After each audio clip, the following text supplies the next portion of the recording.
vibes were always cool, lived a tiny kitten named Bop. Bop was the pet star of JUSCOOLRADIO.com. Once upon a time, in the cozy Just Cool Radio studio, where the beats were always bumping and the vibes were always cool, lived a tiny kitten named Bop. Bop was the pet star of JustCoolRadio.com, and she loved nothing more than snuggling up next to her owner, Anton Too Bad DJ, after a long day of spinning tunes.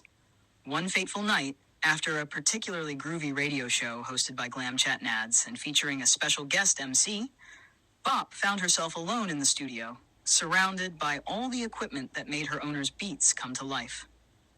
Mesmerized by the blinking lights and shiny buttons, Bop couldn't resist exploring the DJ controls. Just as Bop was about to give up on her DJ dreams and curl up for a catnap, two unlikely friends burst into the studio. King Trunks, the big, friendly elephant, and Snakey, the sneaky snake with a mischievous glint in her eye. Together, they introduced Bop to the secret world of the Just School studio with a catchy rap song that had Bop bouncing to the beat. But their fun was interrupted when King Trunks suddenly had to attend to an urgent matter, blowing his nose and using the restroom. Left alone with Snakey, Bop soon realized that not all the creatures in the studio were as friendly as King Trunks.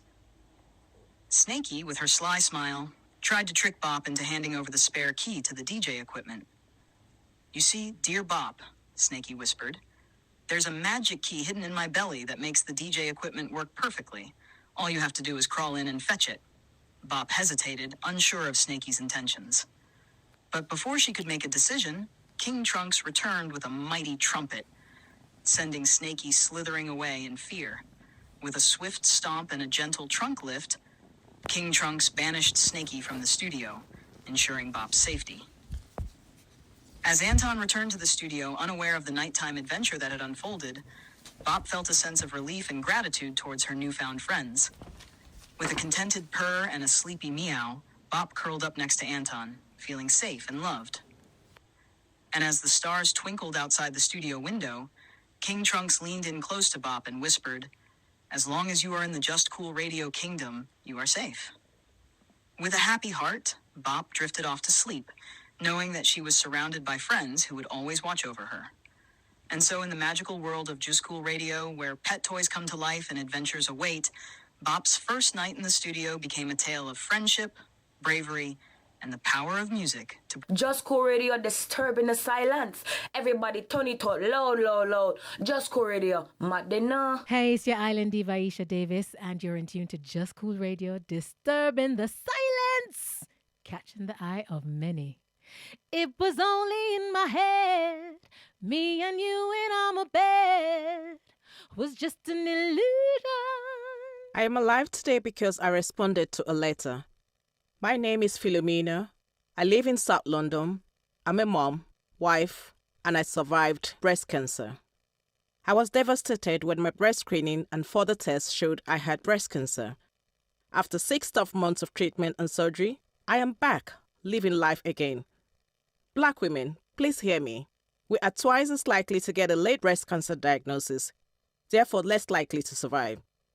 But we can turn this around. Self-examine your breast, and for those of us aged 50 to 71, attend your breast screening every 3 years. Maybe you ignored your screening letter, or you need to reschedule your appointment. Whatever your situation, take action today. Search London Breast Screening online or call 0203 758 2024. Attend your breast screening and take charge of your health. 1 in 12 black men will die from prostate cancer, a shocking fact that we can help change by increasing early diagnosis. My name is Dean. I'm from South London, a DJ and record label owner, but most importantly, a son, brother, uncle, and friend. Prostate cancer is having a devastating impact on our families and our communities. That's why I went to my GP and asked for a PSA blood test to check my risk of prostate cancer. The nurse took blood from my arm, and within a few weeks, I was told everything looks fine. Brothers, please do the same. Our health is the real wealth. Prostate cancer has no symptoms in its early stages, so a PSA blood test can help pick up the disease early. Early diagnosis of cancer means much better survival rates. And I want to see more of our people surviving cancer. What will it take for you to get checked? Black men 45 and over, contact your GP practice today and ask for a PSA blood test. JUSCOOLRADIO.com provides exceptional standard to your video promotion and your audio promotion. Advertise with us now on the number +447 538 704 791. We take WhatsApps and we take emails. JUSCOOLRadio@outlook.com. Just Cool Radio, disturbing the silence, catching the eye of many. Just Cool Radio, disturbing the silence, catching the eye of many.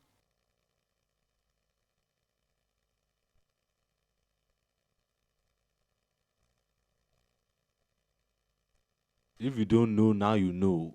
Go and tune in to Just Cool Radio. Just Cool Radio Station, the biggest, baddest radio station in the UK, bringing the message to the nation. This is Trailblazer, and it's a fun day. Hey, this is Joy Dinalani, and I'm here with my man, my man. Special K on the Universal Show. Universal Show, yeah. The Universal Show. It's the Universal Show. Hi, it's your girl Keisha White, and you're listening to Special K on your radio. K on the world famous Universal Show, #1 for hip hop and R&B. Something about the way you move that makes me wanna be with you. I don't even know. It's Marissa Janine, and you're now listening to the only show that matters, the Universal Show, #1 for hip hop and R&B.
Usually I stay on the block, but the girl wet, world jet, straight to the yacht, eighth in the sock, jewelry, chrome and stones, rows, jowls, lows, cones and jones. Go to Capri, see my mommy Mariah, Chanel glasses, Tommy and fire, mommy's a rider. She want them, so I give her them, now she's screaming out. She want the 100 carat, the Harlem world, my arm a savage, better guard your girl, so call me and we'll start the cake up. Mark Jacob, you're a heartbreaker. Good. I'm a mobster and pimp. 8 keys, 2 hammers, lobster and shrimp. Look at my limp, mommy, we could be a couple still. Sing my hook, help me sell a couple mil. Now sing. What? Who? I wanna feel your touch. Why wouldn't you? So come and get Show me where it's at. Now sing. What? Who? I'm gonna wrap you up. Wrap me Never up. let you go. Never let me go, girl. I need you. Killer. Adore you. Mariah. Diplomat. I wanna feel your touch. This ain't no little crush. So come and get my love, baby. Feel like you. Waiting for you. Just waiting on you. When I see you, I'm coming wrapping you up inside my love. And never let you go. And never let you go. I need you. Adore you. I gotta have you. I wanna feel your touch. This ain't no little crush. So come and get my love, baby. Anything you want, feel like you. Waiting for you. Just waiting on you. When I see you, I'm coming wrapping you up inside my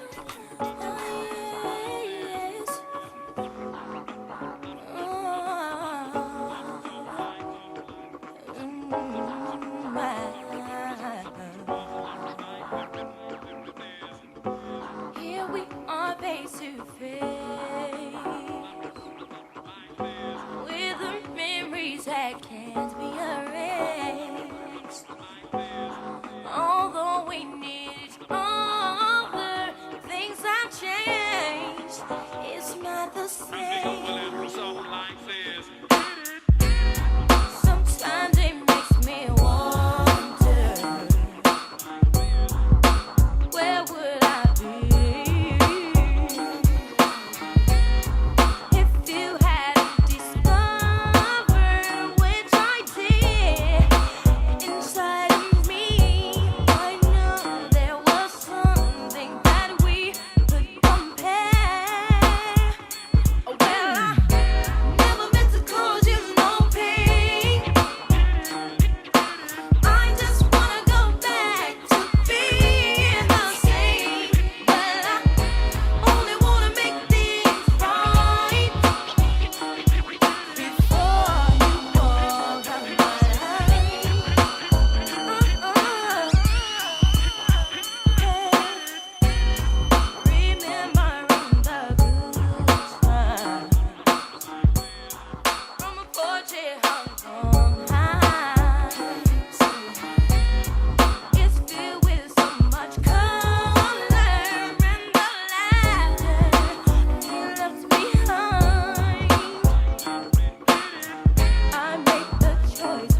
try to stop the voices that go round in my head. And I thought you were the one to understand me.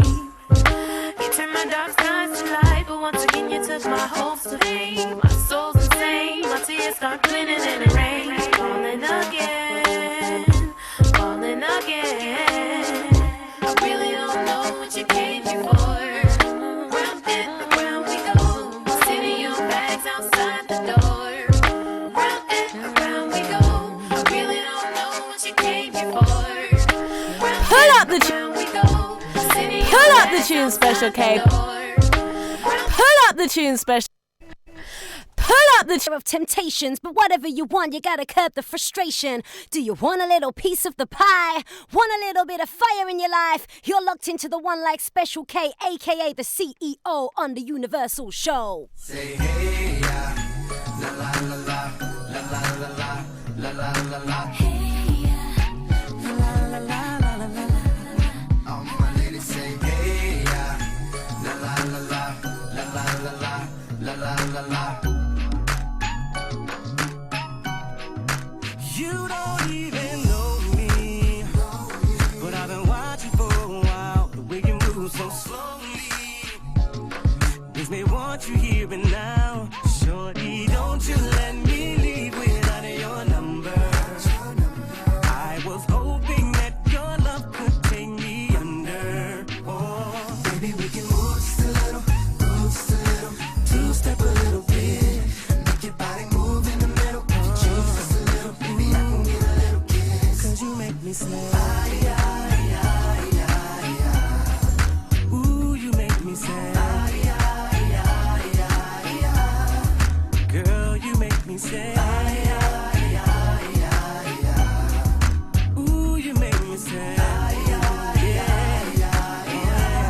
I wish I see the way you're moving, and I wanna talk to you. Look at what you're doing.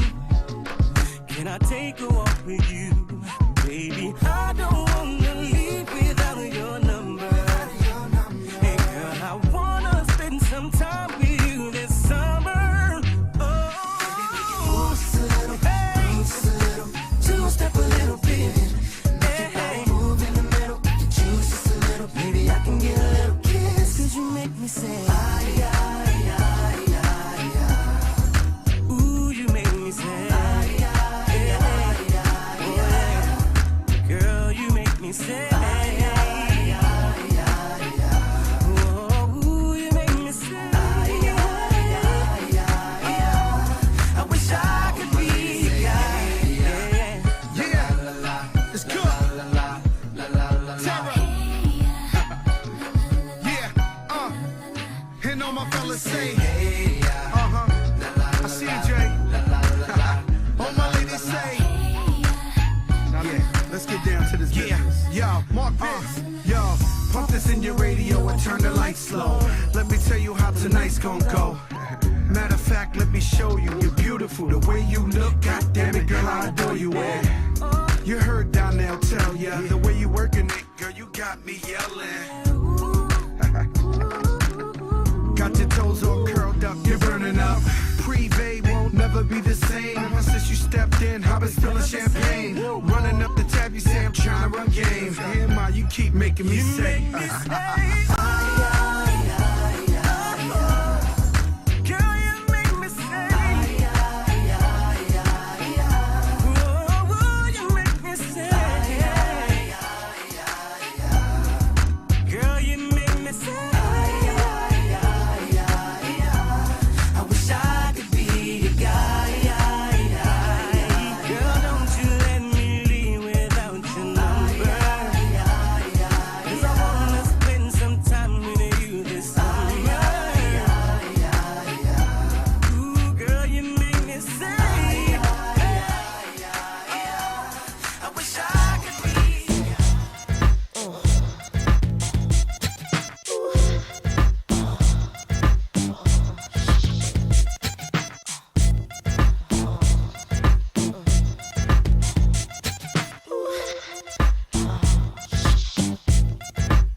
you want me, and I'ma give you some attention.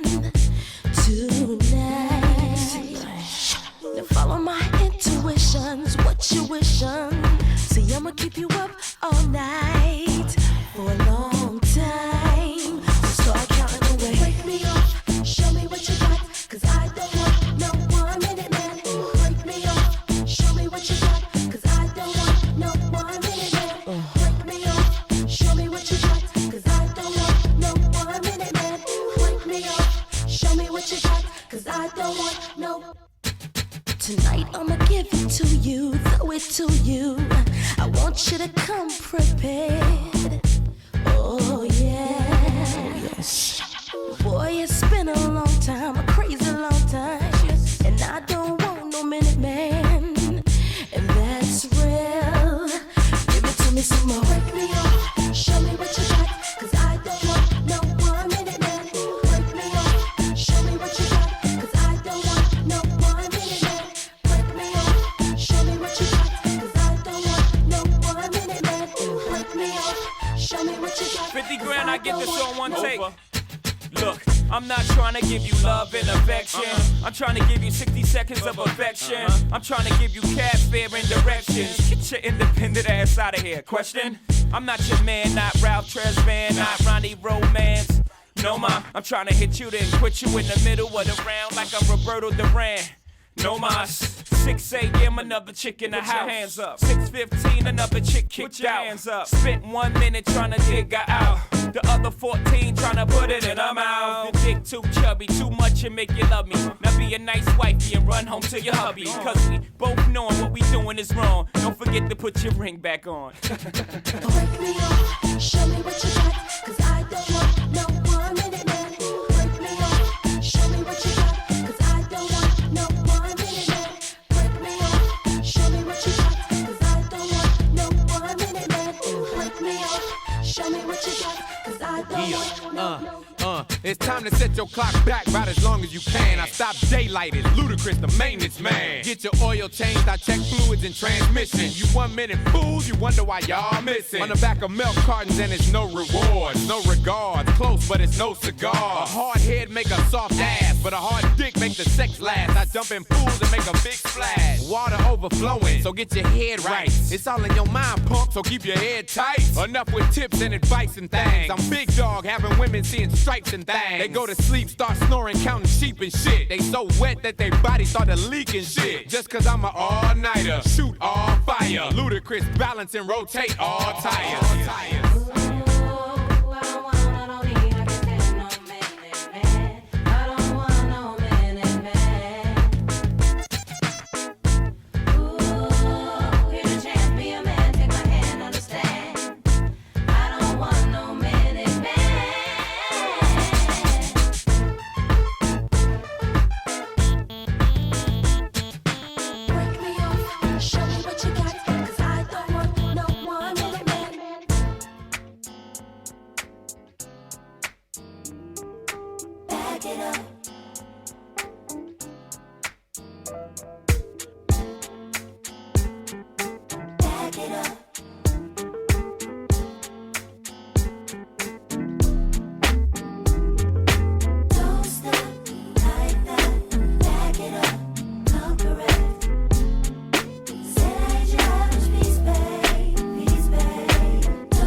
And I respect you. Step to me straight, we can conversate. If not, no, we're walking away.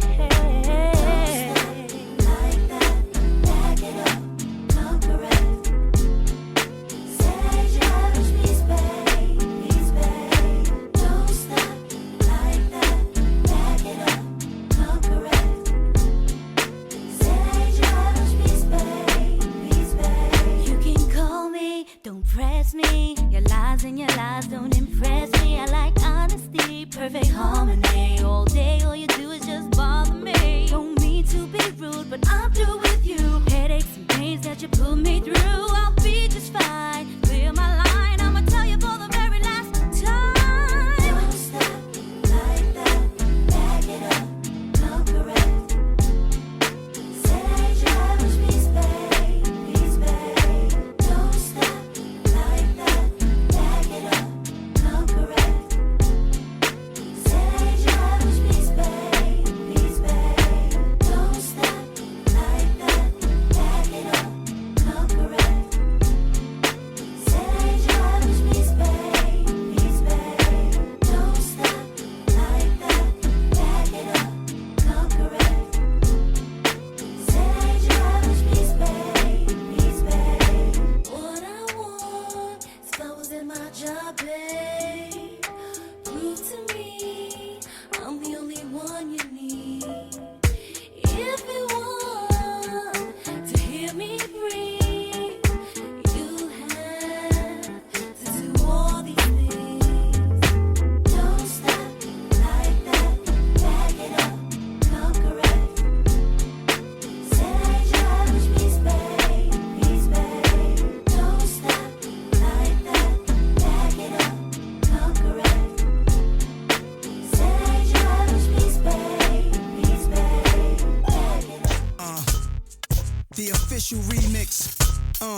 Nas.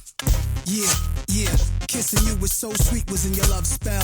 We were listening to Mob Deep with that 112. Under sheet, shea butter smell, natural gloss. No matter the cost, the ice I gave you, wifed you, made you my life. You saved me, F what they say, and brought it to whoever tried to step to Ray J. Caught up in your web, we had the matching cars. I put.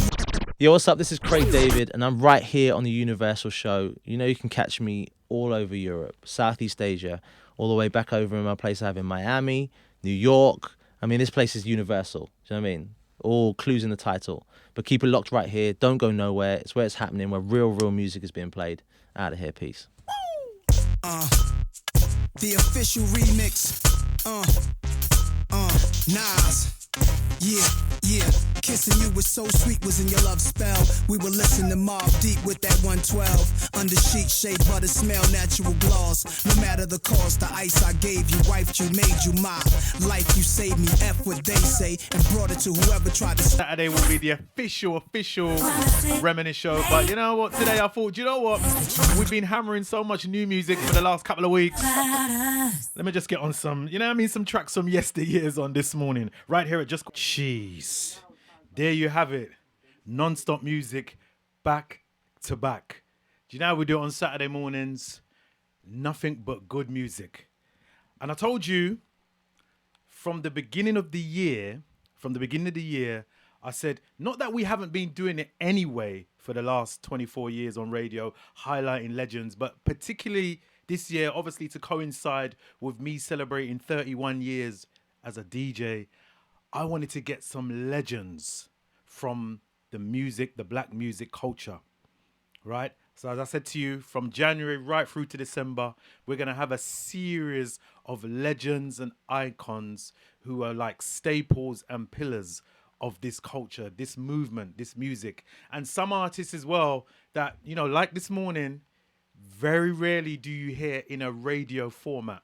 You don't hear them in a radio format. I'd have to switch on like BBC or GMT or one of them to hear this group talk about just a little fraction of their journey.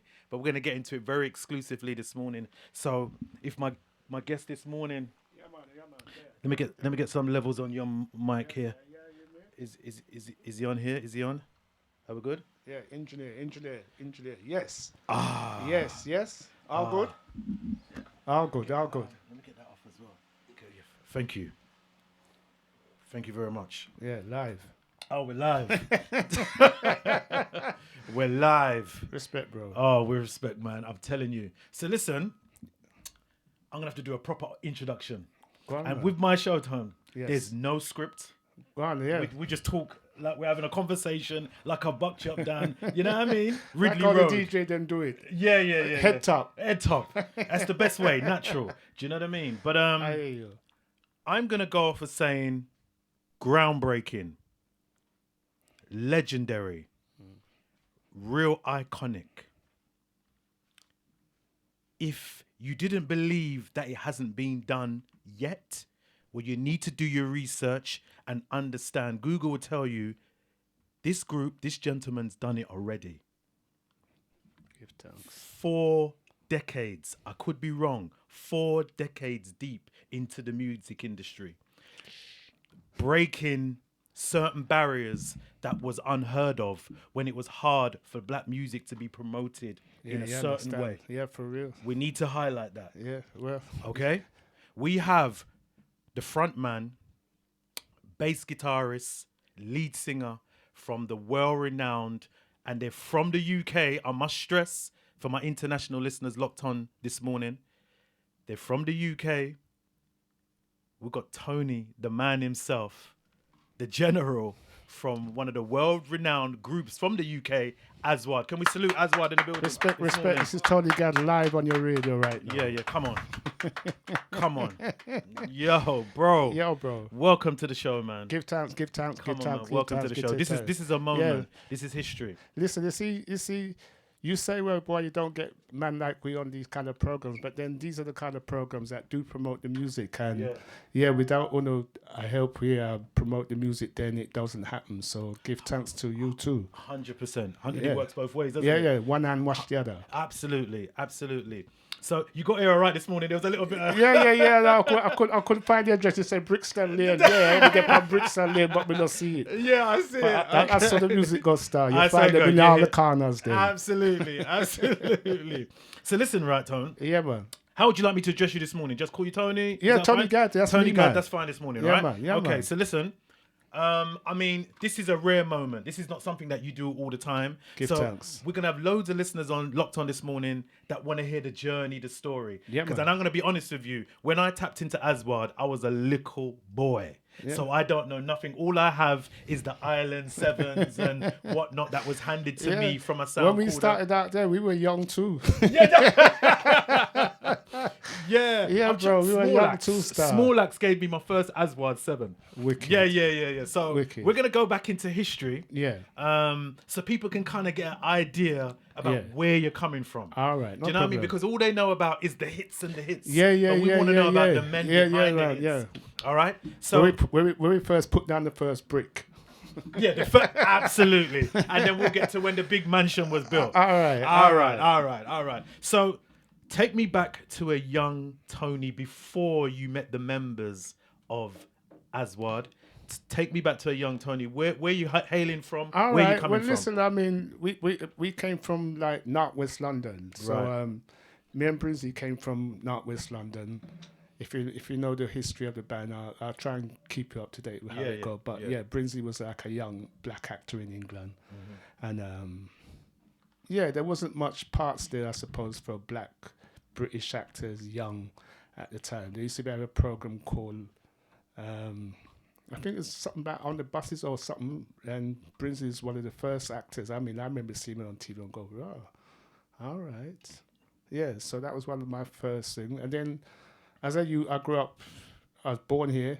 All of us were born in England, but we all come from West Indian parentage. So I suppose we were like the first generation of those youths who were born in England. And yeah, just growing up, I went to church. George Oban, the original bass player, we both went to the same church. That's how I met George. I met George in church, and then we used to be the musicians in church, playing along with the gospel hymns, them and sing. And then little later on, there was heard about a group being formed. I used to play music in school as well. So, right. Okay. Yeah. So. Okay. So where did you go to school? I went to a school called John Kelly in Neasden. Oh, Neasden. Okay. Yeah, Neasden. I suppose one of the big record companies in the early days used to have Trojan Records. They were based in Neasden as well. So so I went to John Kelly. Brinsley went to John Kelly too, and then the rest of us, the rest of the band were kind of Willesden, all Northwest. All from the Northwest area. All from the kind of Northwest area. Right. Okay. Yeah, you used to have a club. That was in the infant school we used to go to. It was a club called Kingfishers. Okay. There used to be a sound years ago called Success. I don't know if you ever hear of a promoter called Mikey Coos. Yes, of course. Yeah. All right, so Mikey Coos, we all come from the kind of same area. Okay. All the whole sound. I think Mikey Coos runs Unique, if I'm That's right. right. Yeah, That's right. Yeah. And his dad used to have a big sound system called Success. So we all come from that kind of area, that all surrounding. And that's where the first foundation of it was being thing. There was a band being formed between Brinsley and George. I was a musician around the area, so they called me in to come and play.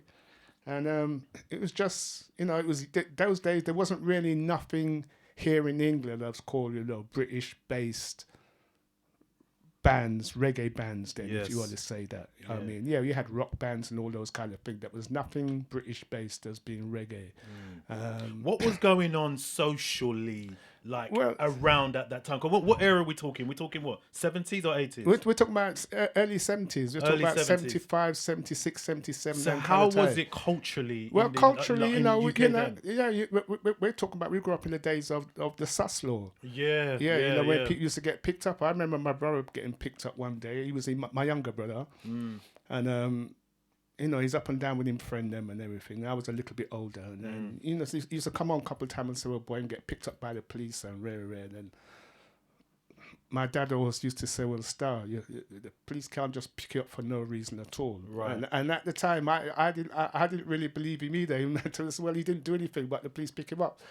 And then one day it happened to me. I was walking through Labatt Grove, and I stand up by the bus stop to get on a bus.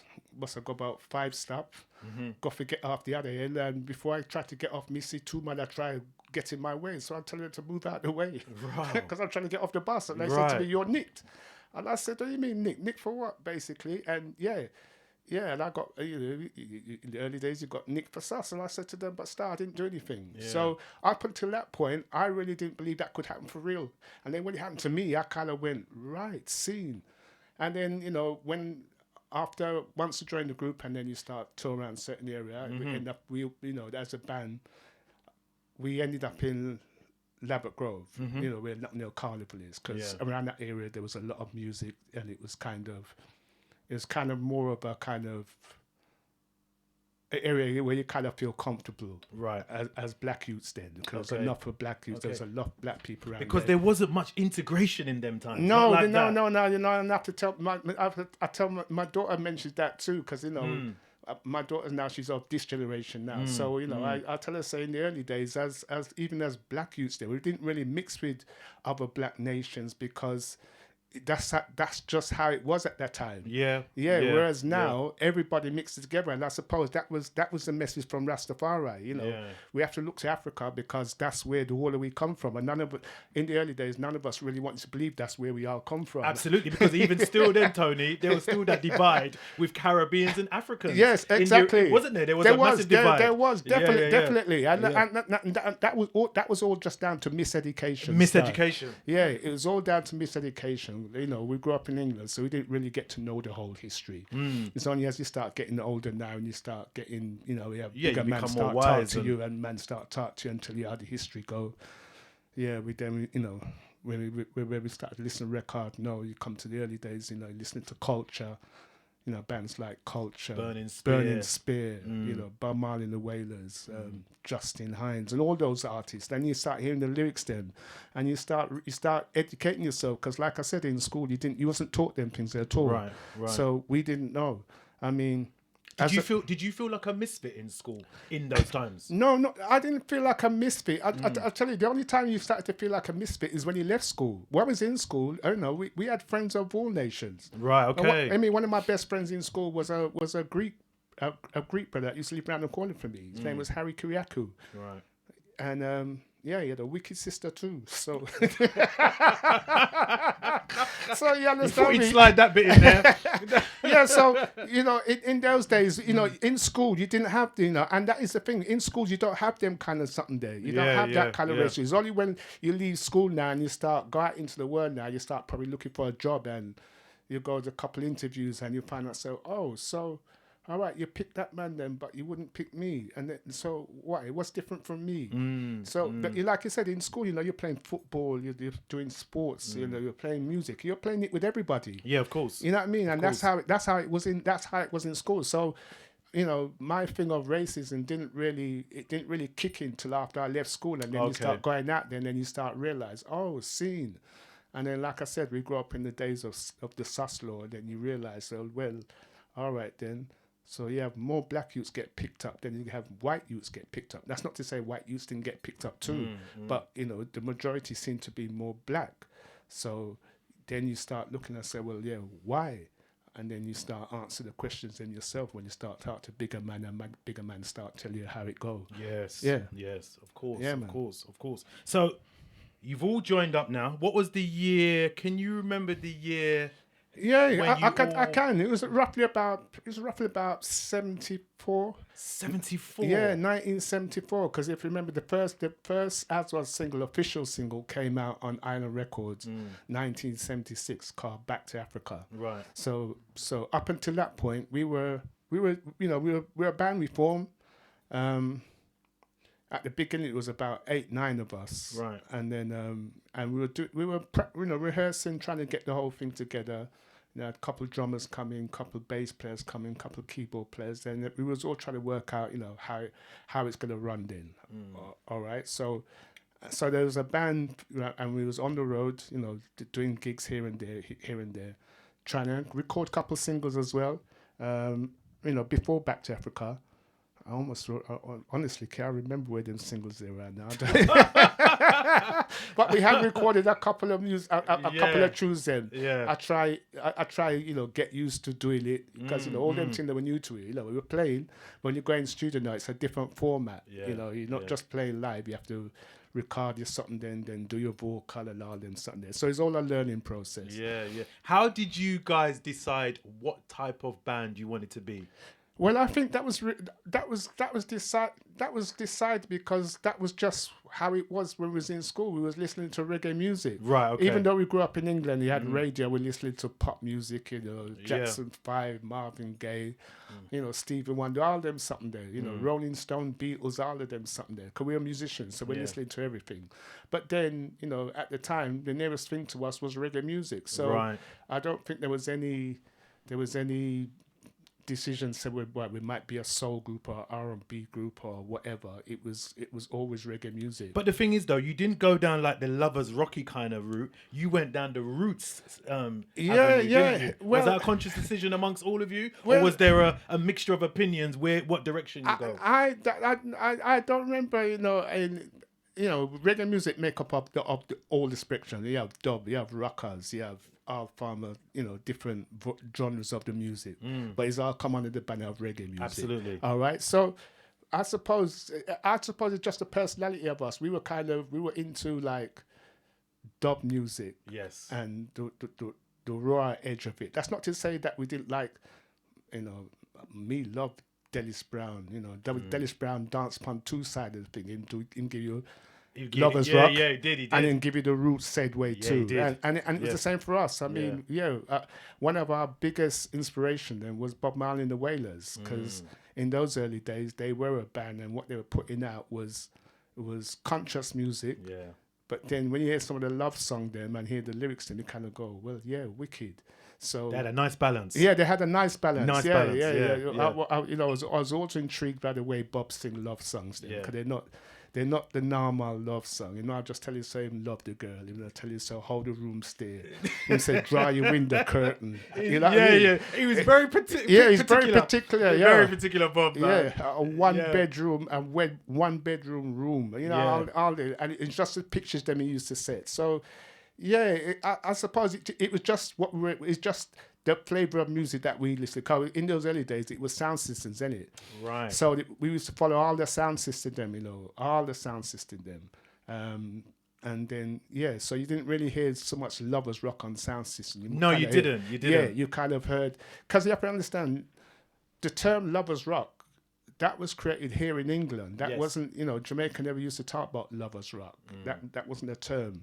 So that was like, the generation from here in England growing up, and then I suppose a lot of us were listening to all the American music, and the American music was always like kind of love songs and them something there. So I suppose that's how the influence come here, because Janet Kay is an artist that come from roughly amongst us, because we all went to the same schools. Okay. Yeah, because Janet Kay, we went to Neasden. Janet Kay was in Wilson, which is just down the road. Wow. Okay, she went to Wilson High School. So yeah.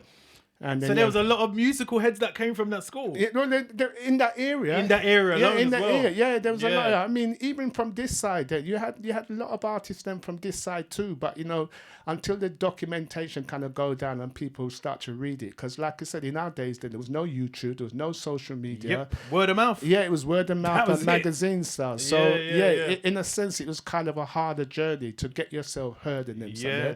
So there was bands around. There was other bands around as well. But yeah.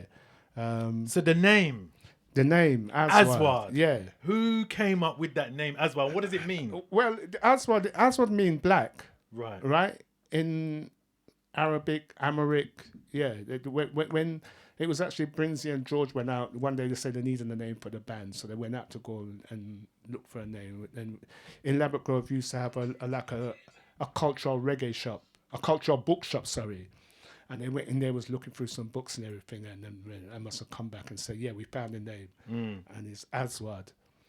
And yeah, that was like, the first foundations of setting it together. Yeah. Now, me, all right, when the band first started, there was about 9 of us. So when we first signed to Isla Records, the band was too big.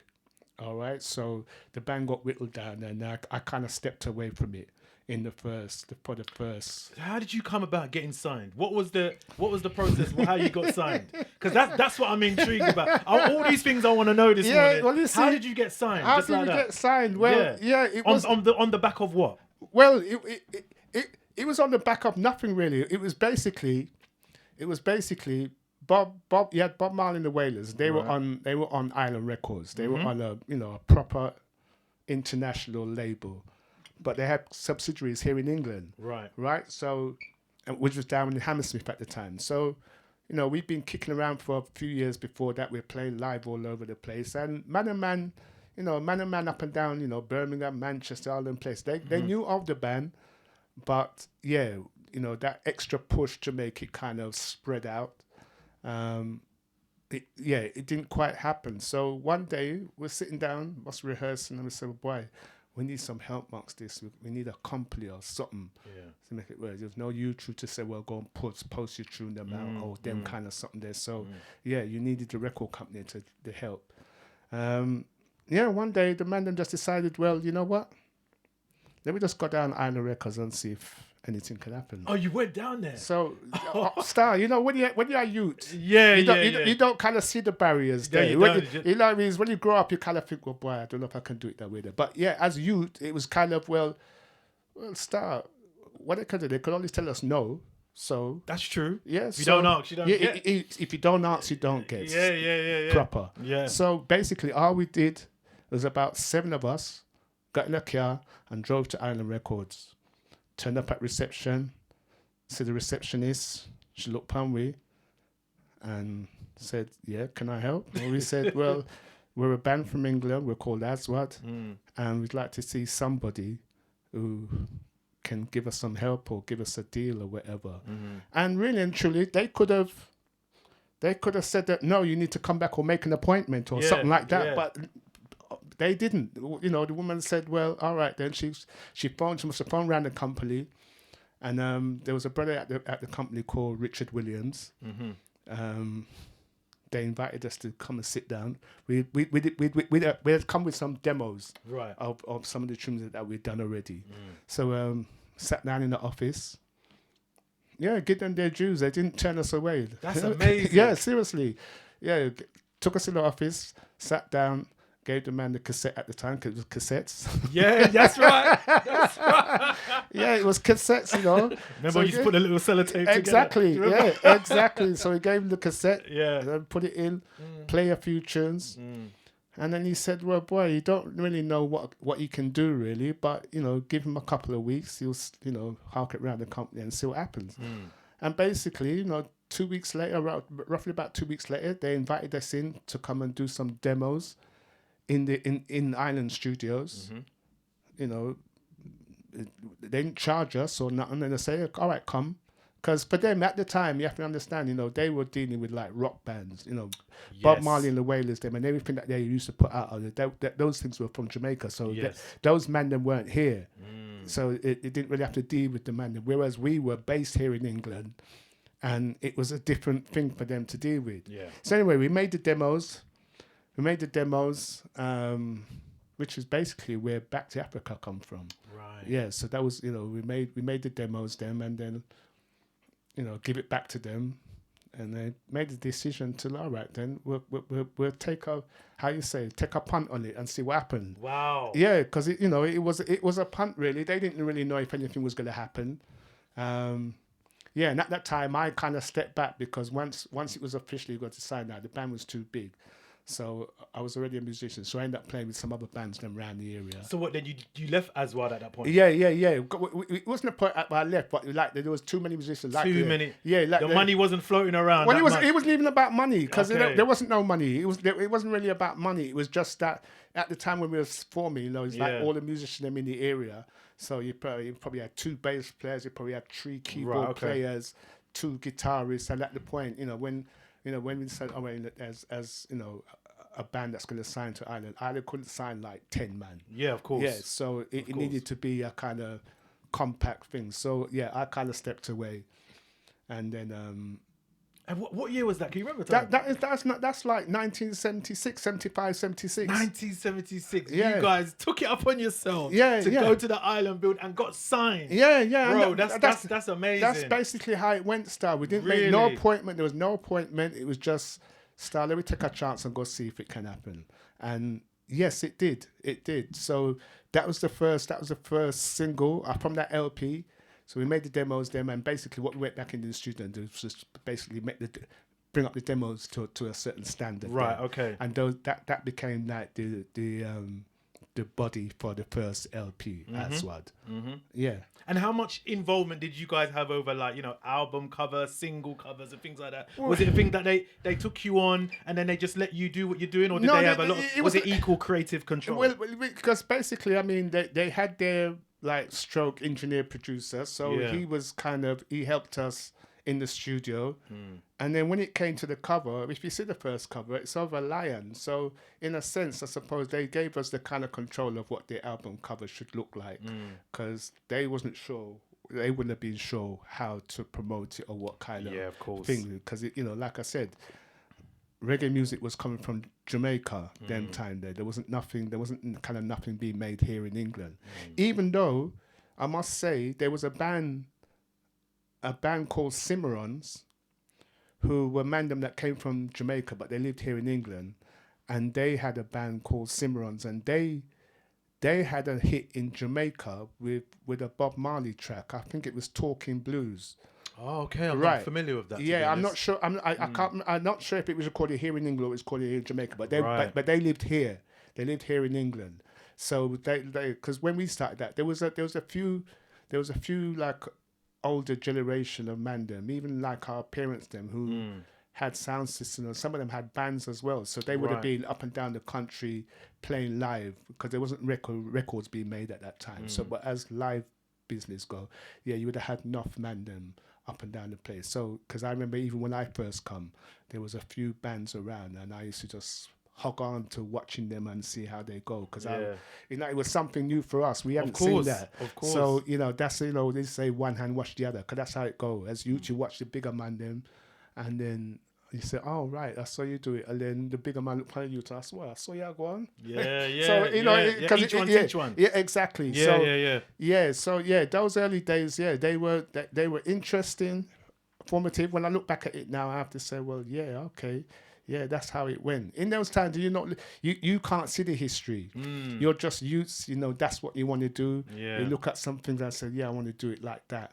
Yeah, because in our days, there wasn't, even like you look at football now and you can see a whole heap of black youths there. You look at boxing, you look at, even on TV, you see enough black faces. It's very on TV. diverse on TV now. Yeah. When we were growing up, that wasn't the case at all. So you're coming from the start. Yeah, we're coming from the very start. Black and white TV. Yeah, there used to be a program called No Problem. I don't know if anybody Of knows. course. So Victor Romero. Right, exactly. Gianni K was obviously in it as well. All right. Yeah, So yeah. when that program come, so every black person in Listen. England used to look at the TV and go, raw. Whoa! Yeah. You understand me? So those are the times we're coming from. Those are the times we're coming from. So that's history. Yeah. So pay as you go TV. Yeah, With yeah. the 50p you used to put in the side. Originally it was black and white Did TV. you There was no remember colour. You remember in the early days, you used to have they used to have this thing, you used to see it in the newspaper, and you buy this film, like plastic thing that you put over your TV. Yeah, and it kind of course. And it make it colour. They don't know. Yeah, because because it's like one day when my first venture into Labatt Grove, I remember walking past a shop, and they used to have these. It was a photography shop. Yeah. And they had these pictures of, like black families who had been in there. Yeah. And in those days, they used to take black and white pictures and then colour the pictures in to make it colour. That's crazy. That's how it used to be in the early days. Wow, I don't even remember that. Right, that's how. Before colour pictures stuff, what they used to go. Families used to go take their family photos there. Yeah, and they take it black and white. Then you go back the next week, and somehow they use some colour and colour them in. Make your jacket look colour. Mad. That's how it used to go in them days. Mad. So That's mad. yeah.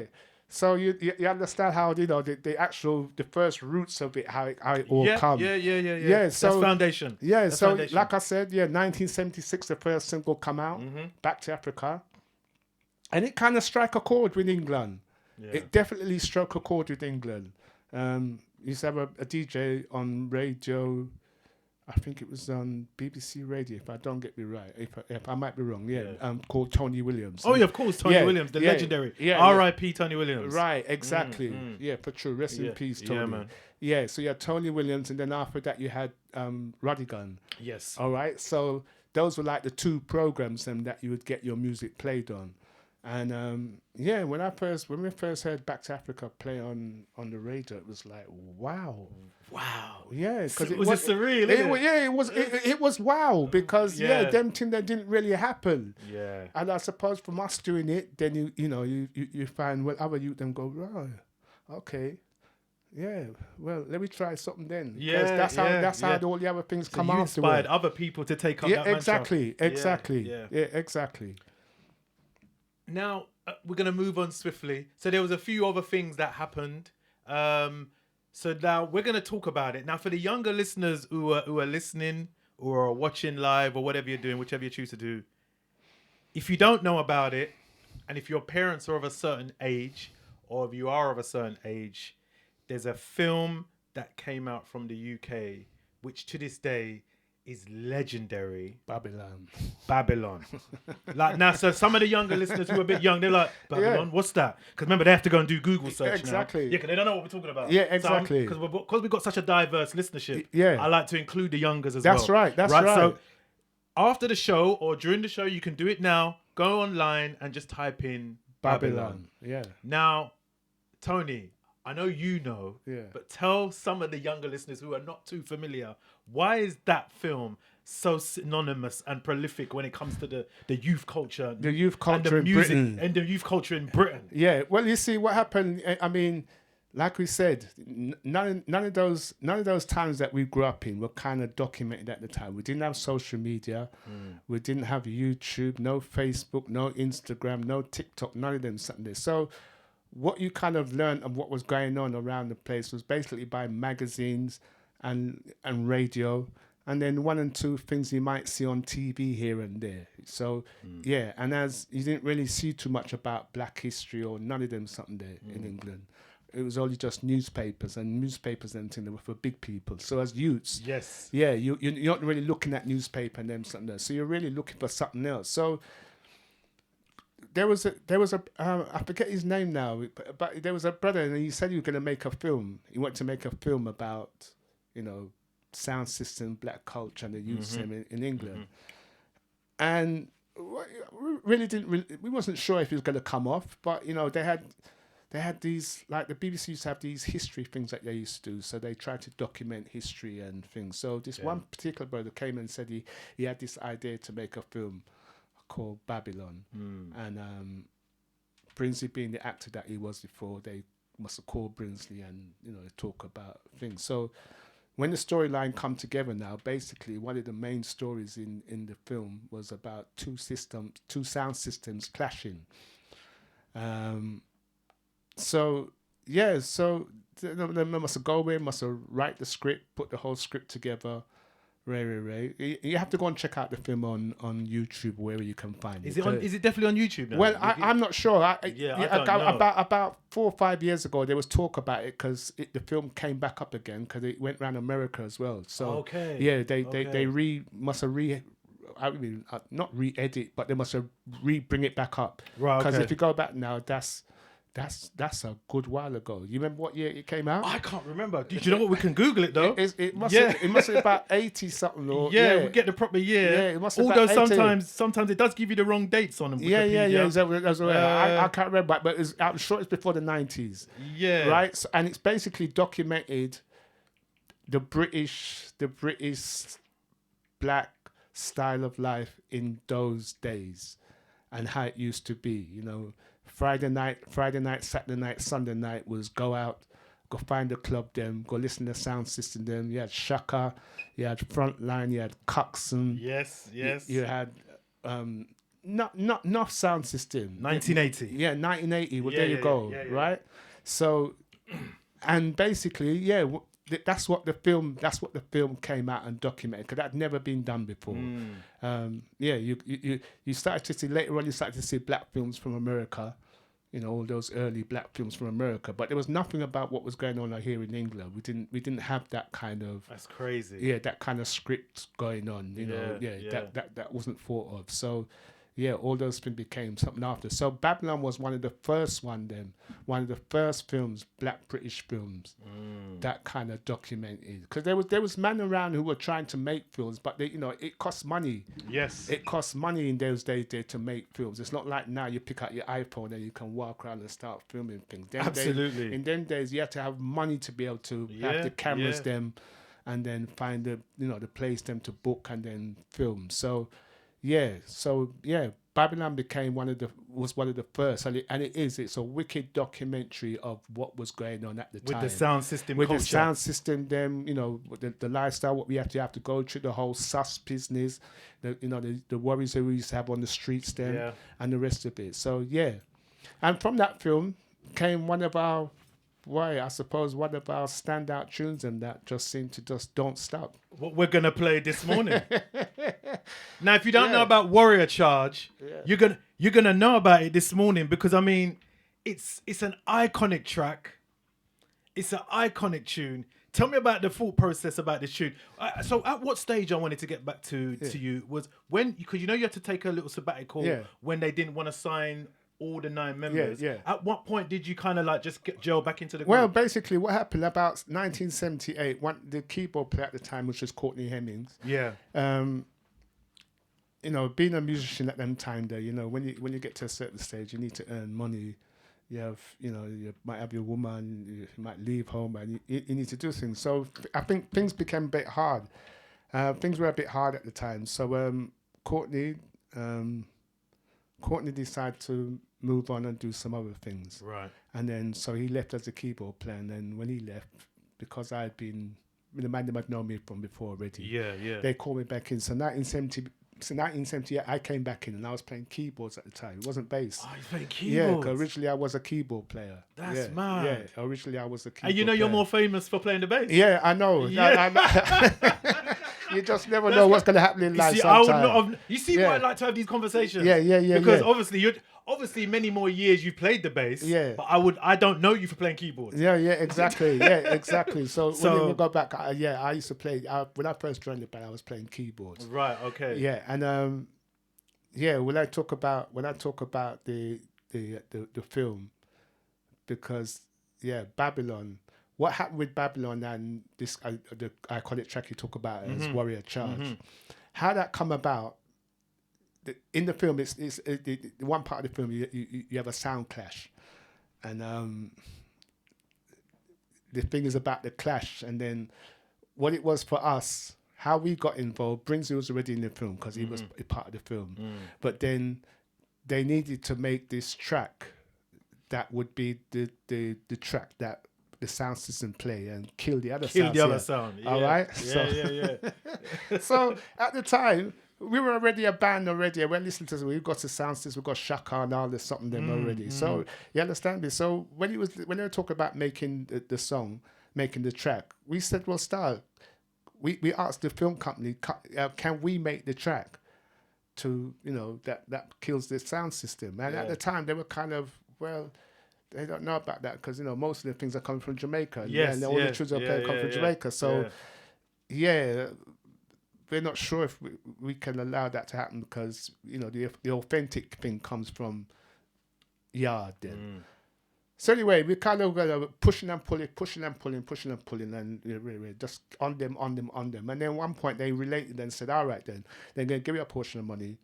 Yeah, go and make the track. Go and make a couple of tracks. And they'll carry on doing what they're doing as well. So there was other things being made at the time as well. But Chewy make up nice and rare, and I'll step on them and say, all right then, see somebody there, go and make a track then. Let's see what you come up with. So anyway, when we get the money for the studio, we go book the studio. And in those days, you're young, you're vibrant, and you just want to do.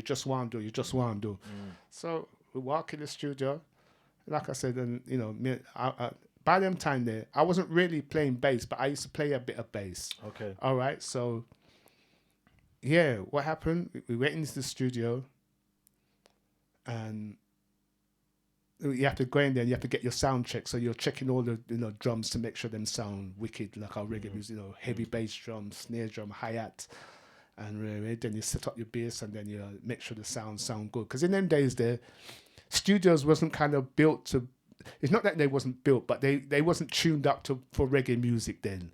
Okay. When you go in studio here in England, it's not for the time you have to try and make it, you have to kind of dial in more bass. Yes, because obviously reggae is more bass orientated. The spectrum is wider. Yeah. So we when we used to go in studio, we used to spend time, getting the sound right. That's before we lay down anything. Just make sure the sound is right first.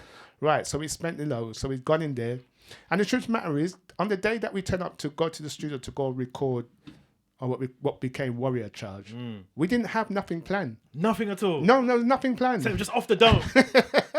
we just tell the people, say, Star, we want to make the true, we want to make the true, we want to make the true, we want to make the true. Right, they give you the money. Sometimes because there's a saying that goes, mind what you wish for, because you might get it. Yeah. And they gave us the money. Then all of a sudden it was like, Ross, they give you the money. So yeah, we have to go make this wicked track that's supposed to kill the sound system. Right, so we go in the studio, so we set up, and then we start jamming because we have to make up something, some form of dub that's gonna kill the sound system.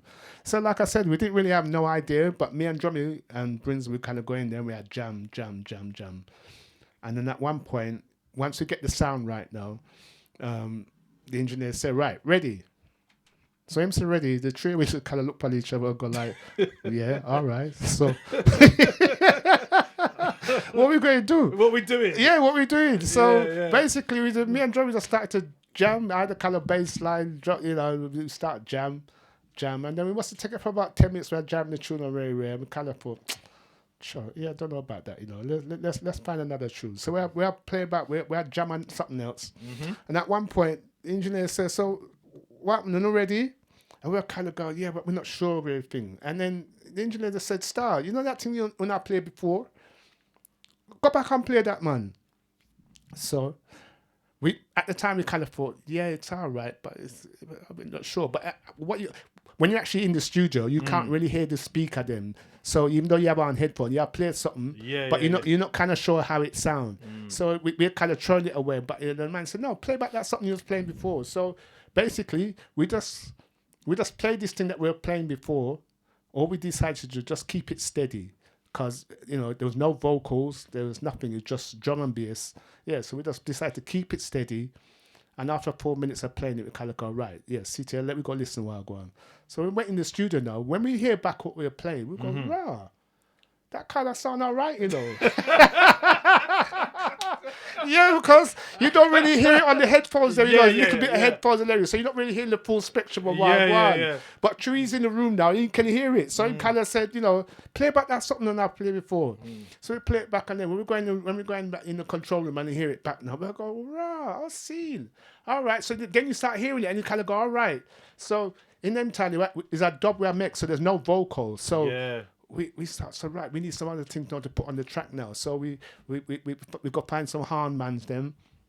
Then the hornsmen then come in the studio, we put on the horn line them, Ray. And then you have to understand, in them days, dub music used to be the thing. Because it was so, that music as well, dub music was influential because obviously you spoke about obviously the time when there was so much divide in the communities. Right. But then obviously there was different sectors of the community that took onto the music that were known to be racist too. Yeah. So remember you had the mods. Yeah. You had the skinheads. Yeah, exactly. I mean, you had skinheads, mods, and everything, and then Teddy Boys, and all of them something there. I mean, they love the music. Is it because it was rebellious like rock music? Well, I suppose what happened, that's how enough of the youth them, that's how enough of them, what do you call it, factions of the British community then locked on, because it was about, they used to have this thing called Rude Boy. Yeah. And the whole Rude Boy thing, at one point it come like all the mods and all those things took up that kind of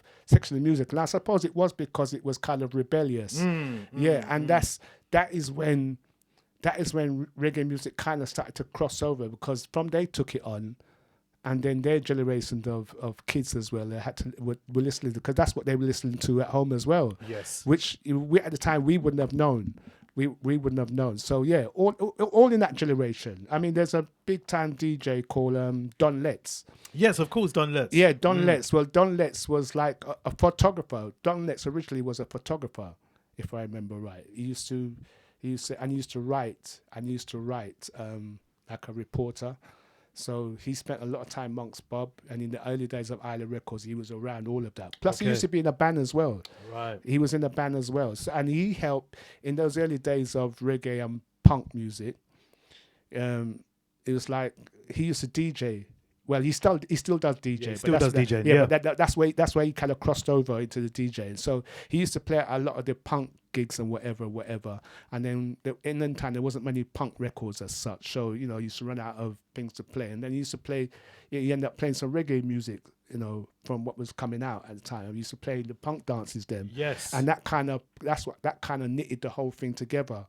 In them times. So did you ever get to rub shoulders with Bob Marley at the time? Yeah. You did? Yeah. I mean, yeah, we because obviously you were label. We were on the same label, but labels. not that they were over here all the time. But then where we lived in Labatt Grove, right, we used to have a front line, and then so when Nuffman out, I mean on Labatt Grove front line, I remember walking out one day and see Marvin Gaye walking up and down. Oh my goodness! No, you can't be saying that. No, seriously. That's my favorite male vocalist of all time, Marvin Gaye. Yeah. What, just bopping down Northwest? Yeah. He was on the front line style. That's crazy. I went, Ross, but that's Marvin Gaye. But then that's how it was, because well, it's like Muhammad Ali when he came to Brixton. Yeah. So you understand me? Because that's where all the man them hang out and everything. So them man they come and find we. So yeah, in them days that's how it was. So we did meet Bob Marley. We did meet Bob Marley, Burning Spear, Dennis Brown. Yeah. All them something there. Well, I mean, you got to talk about it this morning. Yeah. Tell us about the story with the Promised Land now. I need to hear this story. What is the story behind this Promised Land track? Well, Promised Land, you see...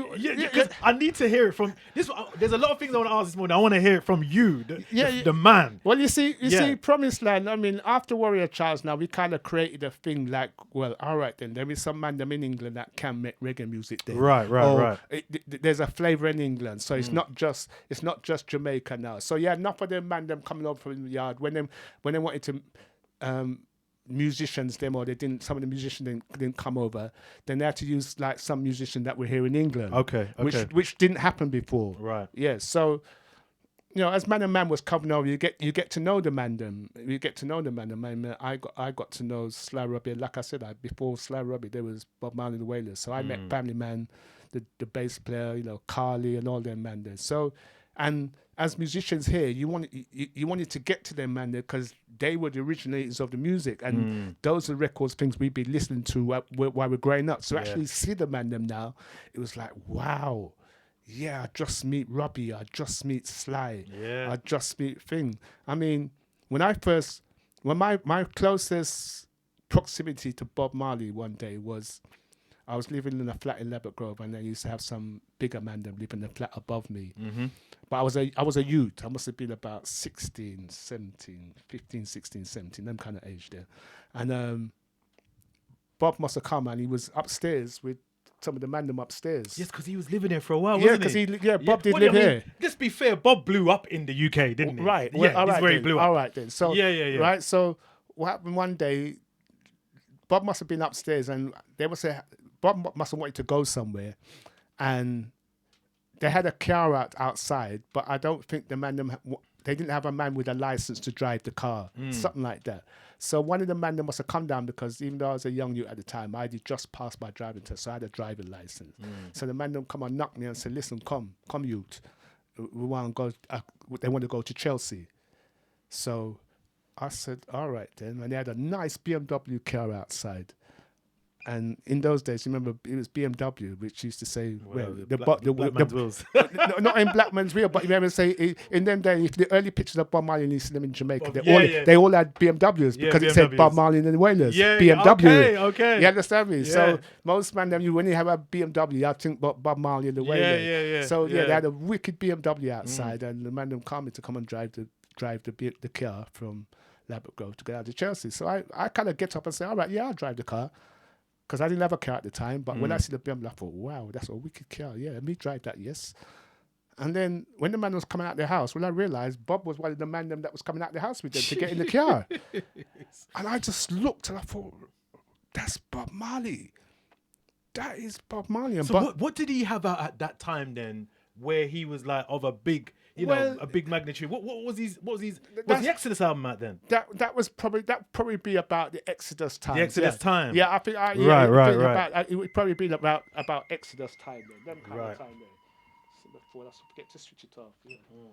Yeah, so it would have been about Exodus times then. Yeah, so Bob Marley got in the car. It was Bob Marley and Carly, the drummer. Yeah. They got in the car with the other man then, and start. Up to this day, I never said nothing at all because it was, I just, as a youth, you see one of your idol them, and there's nothing, even though you want to say something, nothing wouldn't happen. I just couldn't find something sensible enough to say to Bob, Ray, or whatever. So, those are the things that kind of spurred us on as a band to, keep it going. Because, Bob did hear of us and he knew of us. By that time, they done already know, so we signed to, later on, we signed to Island as a band. And, so he would have known of the name. And, one time we did a show for Bunny Wailer in Jamaica. And he actually introduced us as the young Wailers then. Because that was kind of... What a compliment. Yeah, because that was who we were looking up to. Is what their man did. So... So we need to get back to this promised land. land. Promised land. So little after that now, you have Mana come out in England and Chewy kind of there in the area and everything. We meet man like Dennis Brown and Ray. So what happened? Dennis had a show to go and do in Holland, Amsterdam, and he didn't have a band here at the time. He didn't come from Jamaica with a band, so he had to kind of put together a band. So like me and Drummy and I used to do loads of the sessions them around town, all the session them, the reggae session them, because you have a producer artist here named Dennis Bovell. Okay, yes. Yes. Dennis Bovell in the early days, he was when I say wicked, he was one of the wickedest sound man them. Selector. Okay. Yeah, that's how Dennis first. That's how Man first know Dennis. What's the group he was in? Mutumbi. That's right. Yeah. So before Mutumbi. Yeah. Dennis Bovell was one of the wickedest sound men. When you heard his voice on sound system, right, he would kill you with his voice. Before you play any record, he'd kill you with his voice. Right. So that was that. So get back to the story now. So Dennis Brown now, he's trying to put together a band. So at the time, like me and Drummy was doing all this session them, so his brethren them called me and said, asked me and Drummy if we'd go Holland and do this show with Dennis Brown. Right. So we said, we wasn't really doing nothing at the time. So me and Drummy, and then there was a few other musicians from England, a keyboard player, guitarist, and everything. So we all went to Holland to go and do this show for Dennis Brown. And what happened? We did the sound check the day to go and do the show. So we're in the venue with sound checking. So when you sound check, you're just jamming and trying, make sure that everything sounds good. So me and Drummy had jam. So we're just playing tunes then that we know. And at the time, we had recorded Love Fire on our LP. Right. It was our tune recorded here in England. So because it was kind of new, when we was on the sound check now, me and Drummy are just jamming, playing drum and bass and everything and rare. So one of the tunes that we was jamming, we happened to jam was Love Fire. Right, so I jam, the Love Fire, the rhythm track, and Dennis in the place, and in my ear we had jam. But for some reason, something about that track just kind of hold him, because while we was playing it on the sound check, he just run on stage, pick up the mic to sound check his voice and sing basically Promised Land. Okay. Yeah. Okay. Yeah, he sang it on the sound check, and when we heard it, we were playing. We were like, but Ross, that sound wicked, bro. And when we finished sound check, we're kind of thinking, well, Star, yeah, Dennis Brown, because we, at them time you didn't have collaborations like that. Yeah, you yeah, understand yeah, me. So yeah. for us to get a yard man to come and sing one of we tuner that we called here in England. Yeah. So what happened? Drummy must have looked at me after the sound and said, "T, you think Dennis would do that tune for us if we ask him?" And I said to Drummy, you know what? We can only ask, bro. Well, I'll tell you what, you lot asked at Ireland if you could sign us. Yeah, you understand me? So yeah. It makes sense. It makes sense. You know what I mean? Because it was like Dennis Brown. And I think, well, boy, would Dennis really do that? He'd probably tell us no. Ray. But we asked Dennis, and Dennis just went, yes, Skip, just call me. So, boss, we reached back England. 2 weeks later, we're back in England. We book Island Studios. We have the rhythm track. And we tell Dennis, yeah, come meet us at the studio and come buy the tune for you. You know what? We reached about midday. Dennis Brown never turned up till about 8 o'clock in the evening. And we didn't. There was nothing else for us to do but just wait for Dennis Brown. It's Dennis Brown. What are you going to do? Just weird. Just weird. And we just wait and wait and wait. When man I tell me says Star, Dennis now come, Yeah. Why we just sat down and said, Star, now he's gonna come. He have to come. He can't not come, man. If we didn't tell you say we are come, he must come. And then Dennis Brown walks in at about 8 o'clock in the evening and said, yes, ready. No excuse, no sorry. Well, he's a yard man, isn't he? He never said he weren't coming, He just come. When we come, we come. As he walked in the studio, said, yes, ready. Wow. And we just had to quickly put the mic together, ray, blah, blah, blah. And basically, what you hear on the record is like Dennis Brown within 2 take. It was done, finish. No long time thing, no, well, drop me back in, yes, or let me do that part again, or none of that. He was just like, yes, ready. And he was singing the same thing that we heard on the sound check. So I don't know if it's something he had prepared before already. Yeah. But it sounded like something that was on the top of I say top head, this is what we did. And basically, that became Love Fire. Now, a lot of people don't realize that the tune Love Fire was already there before. The rhythm track was already there because we put a tune on it on our LP. But it wasn't until we put Dennis Brown on it and called it Promised Land that people really realized and kind of took to the tune. History. Yeah. History. And that's how it came about. No, listen, if you've just logged in now, I'm telling you, we are getting probably one of the most informative interviews from Tony Gad, from Aswad. I don't think I've heard an interview from Aswad in this capacity, this depth. That's why I said it's rare. This is a rare interview. Yeah. I'm telling you. So let me ask you a question, right? So coming from where you're coming from, the church, forming the group, having the confidence to go to a label and say, "Oh, sign us." You've moved on, rubbing shoulders with Bob Marley, Sly and Robbie, now to recording with Dennis Brown. Aswad, within their own right as musicians, as a group, are just creating such a storm in the UK and globally. How do you feel at this point? Well, like I said, when you're young and you're kind of doing your thing, you're just doing it. You're not really looking back at the history, Yeah.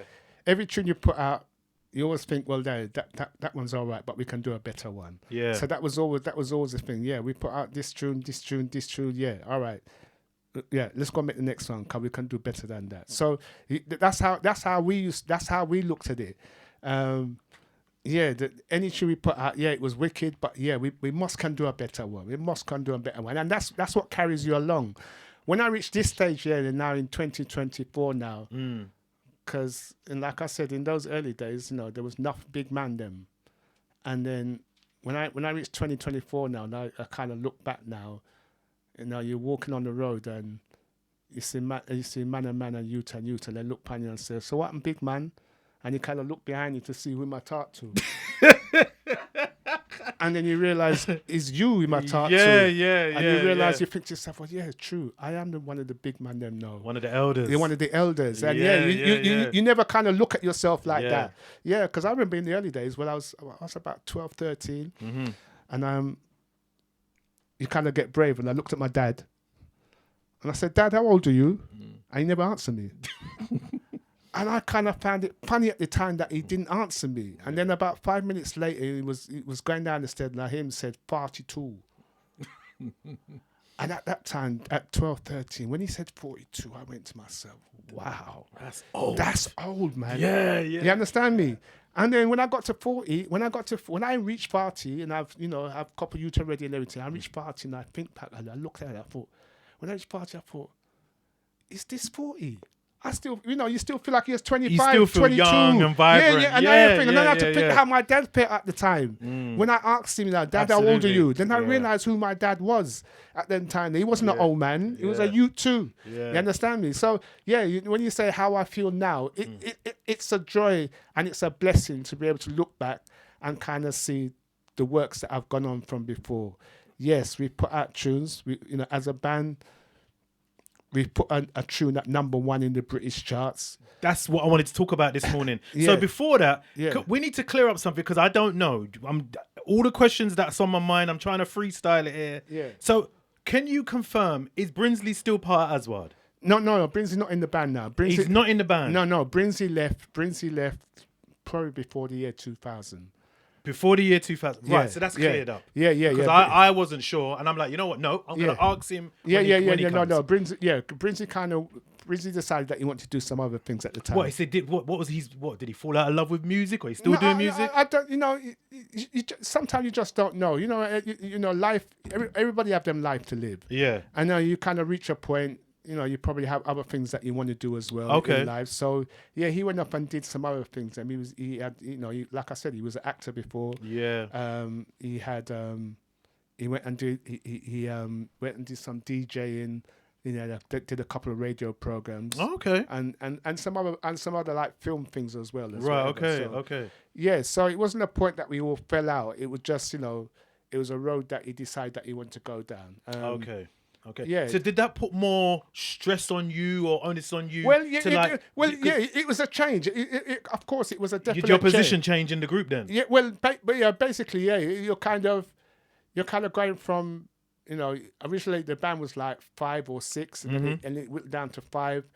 And then, like I said, when the other couple of man through the years left, and then it became a trio, which is me, Brinsley, and Drummy. Right. And then when Brinsley decided to move and do some other things, then it was left down to me and Drummy. Right. Chewy was the drum and bass. Now we could kind of. In the studio we could go and work and everything, but then the live thing became something else. Then we had to start pulling in musicians then to come and fill the spots them on stage. Calling keyboard player, guitarist. Like I said, we after Warrior Child, we started to use horns. So we'd have another set of musicians on the road with it. But then the band became just me and Drummy. You and Drummy. Right, yeah. R.I.P. Drummy. Yeah. I mean, you've come on such a journey, 40 odd years in the game.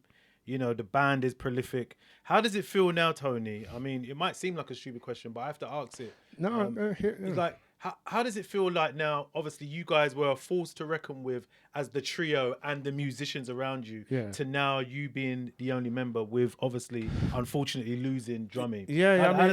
How does you feel like now? Well, yeah, it's still a change. It's still a different picture. I mean, every day the way me and Drummy used to move, we used to move like close. We were like brothers. Right. So, as drum and bass go, we used to play the drum and bass. So we used to go and do a lot of sessions then. And like I said, when Brinsley passed away, or when Brinsley moved on, it was just me and Drummy. So for me to lose Drummy now, September 22 when he passed away, it was a head lick. Yeah. It was a head lick. I mean, like I said, it's like you lose your close your left hand, your right hand. You lose your left hand or your right hand. And I mean, every day now, I still every morning I wake up, I still remember him because that's how we used to move. Wake up in the morning, Drummy, what you say? What will I do? Yeah. Or he call me and say, what you doing, T? Ray. So that's how we used to get on. So now that isn't there. Yes, like if you have a crew that you work with, when you're going to make a decision, you talk to your brethren and you kind of go, right. So what we're going to do today? Should we make that move? Should we make that move there? Now I end up answering them, questioning them to myself. Right. You understand me? Right. But then there was a youth amongst us from them time, Drummy's son called Solomon, which is basically Solomon is the DJ that was on Shine. Yes. Yeah. He come from Brixton. Okay. Yeah, Brixton he grew up. Okay. Yeah. So Yeah, enough man really would know Solomon. So Solomon was like the DJ when he first was amongst the band. He originally used to come and dance on the stage. We used to do Brixton Academy, and then thing there. He used to come on the stage and dance, and then over the years, and then when we needed a DJ for Shine, he will come on. And he came and did the rap on the tune. Oh, brilliant! Right. That voice on Shine was. Yeah. How old was he when he did? He was a young youth. He was a young youth. I don't think he was more than 15, 16. He just sounded so young. Yeah, you know what I mean? Because basically the tune was talking about, everybody could have a light For and then Shine. it. Amazing. Yeah, you understand Amazing. it? Right. So, because if the story goes, if you know how the story goes, when Drummy called Solomon the day, he said we need a youth to come and rap on the song. Joey asked him, "Hey, you can rap?" And he said, "Yes." It wasn't till like 8 months after the tune come out when he come and we found out. He said, "On the day, the day you called me and asked me if I could rap, I couldn't rap." He just had to get himself together. Just done it. Yeah, well, you don't put limitations on yourself. So because as a youth, he kind of teaches certain things too. Because that next generation, they have a certain thing where they're fearless of certain things. Yeah, of course, because of how they had to grow up. Yeah, right. So So right now the band consists of me and Solomon. Solomon now pick up some of the vocals then. Okay. Yeah, so that's a great help. And then it's just me and Solomon on the road now as Aswad, and like I said, we've got a band. Like I don't know if everybody know right now, but we have a new live LP out. You got the new live LP? Yeah, the new live LP. It's out on the 100%. road. Come out 10th of May. It's called Live in London. Yeah. Aswad. Why did you choose to put out a live album? Well, you know what, we haven't recorded. We haven't put out no new tunes in quite a while now. It's just not for any reason why we couldn't put out tunes then, but the whole business changed. Right. The whole format changed. Nobody now buy music no more.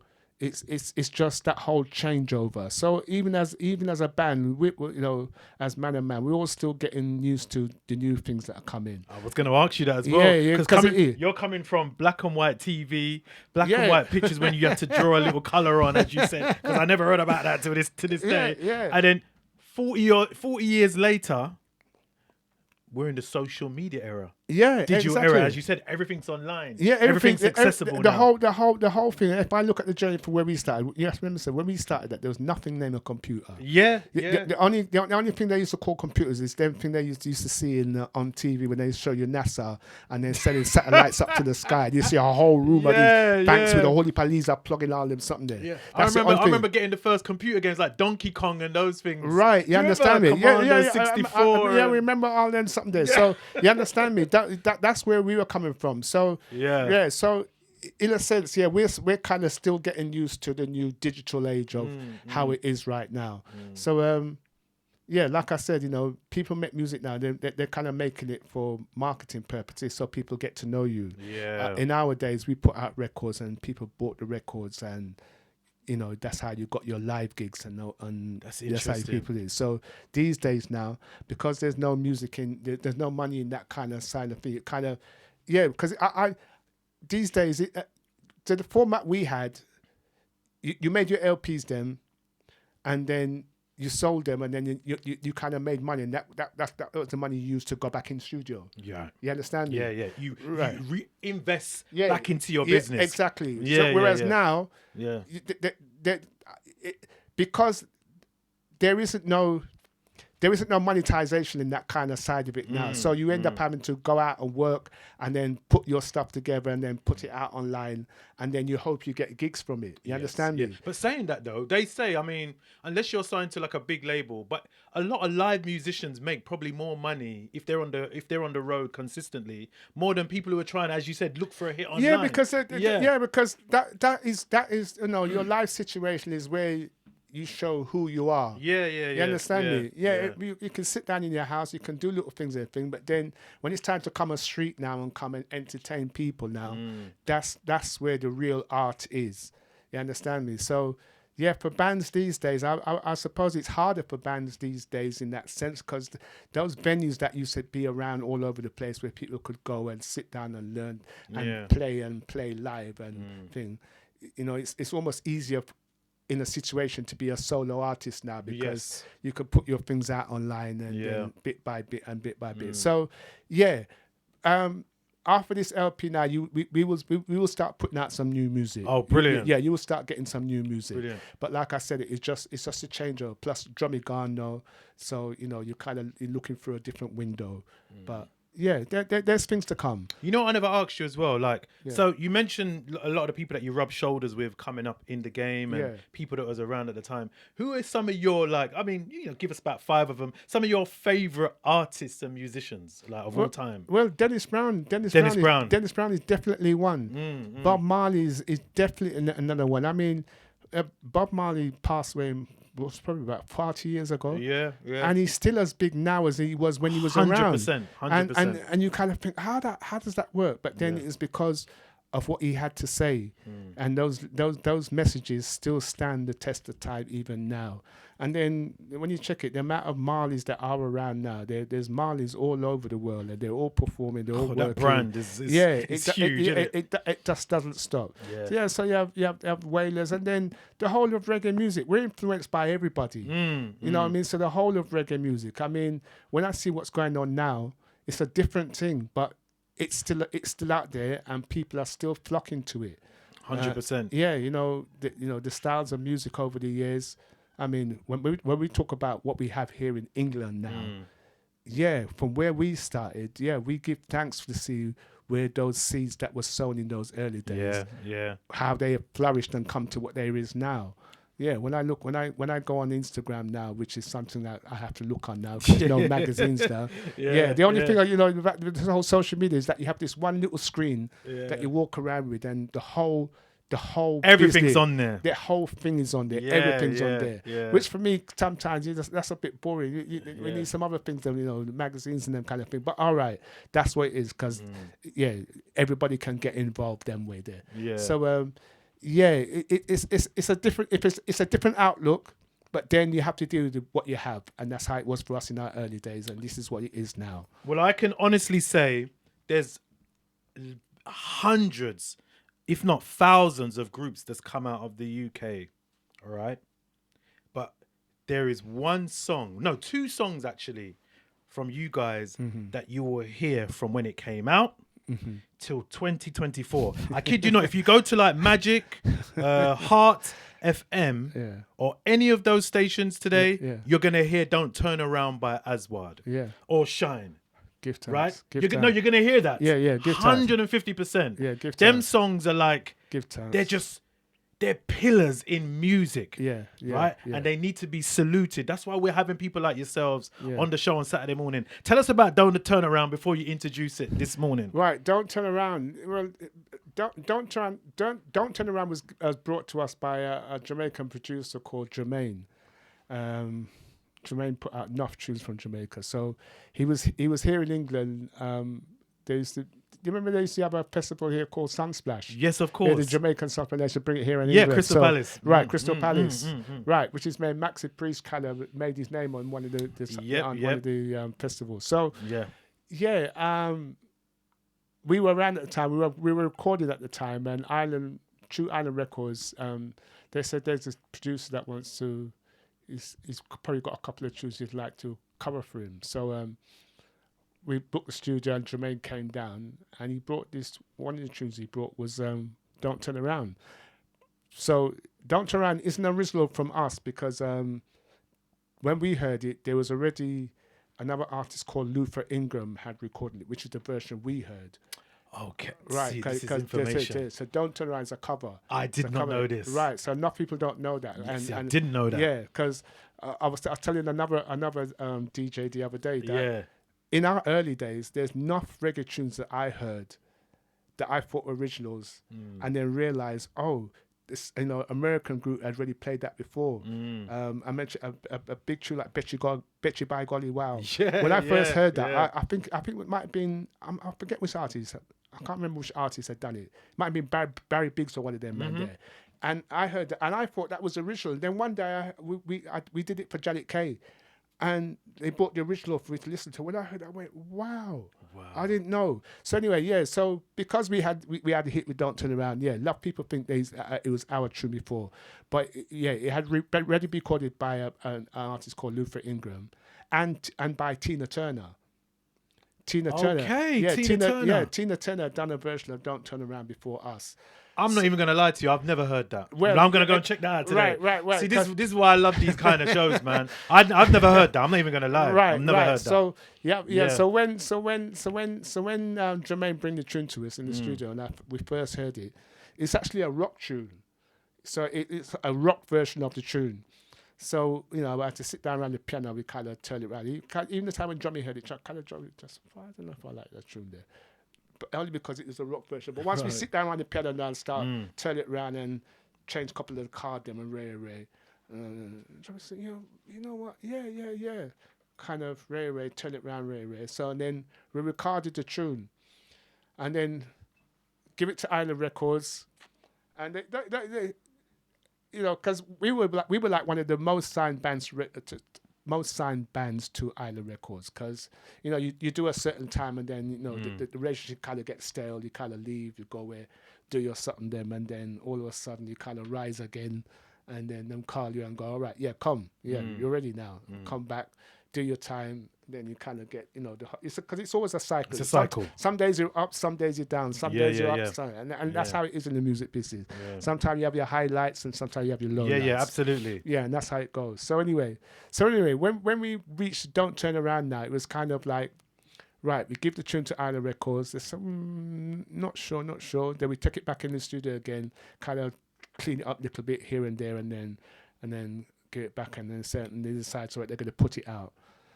Right. So in them time there, you had this video station on Sky called MTV. Yes.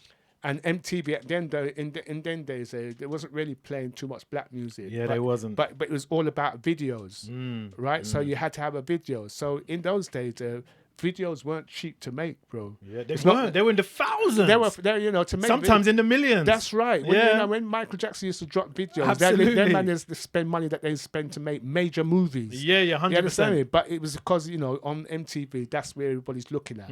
So at the time, we were going to put out the tune, and we said to Island World Star, we need a video. And they were kind of like, well, boy, you know, we don't know if that budget's around to make a video, because it wasn't cheap then time there. But, you know, we were kind of like, well, Star, you know, if you want to be serious, then when you look at MTV and all those big bands, they're making videos. So we want a video, Star. Yeah, we need you know, we want a video. Yeah, we were just trying to be serious now. You know, if we're taking this thing serious, then we want a video.